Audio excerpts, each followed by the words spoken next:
Papatatagalin ang mga away, mag-away mag-asawa. Huwag nang patagalin natin. Minsan pag higa na tayo kanya parang may space dun sa gitna walang masagi-sagi pati mga paa. Huwag lang masagi, kanya-kanyang talikuran.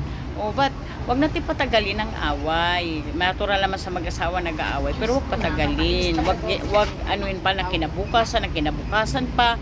Wag gawa na ng solusyon. Ito rin mga lalaki, dapat kayo kunting kiliti lang naman sa asawa. Mag-ano na yan, babati na yan. Alam mo naman mga babae, tapos kayo mga lalaki, ang taas-taas sa mga pride nyo.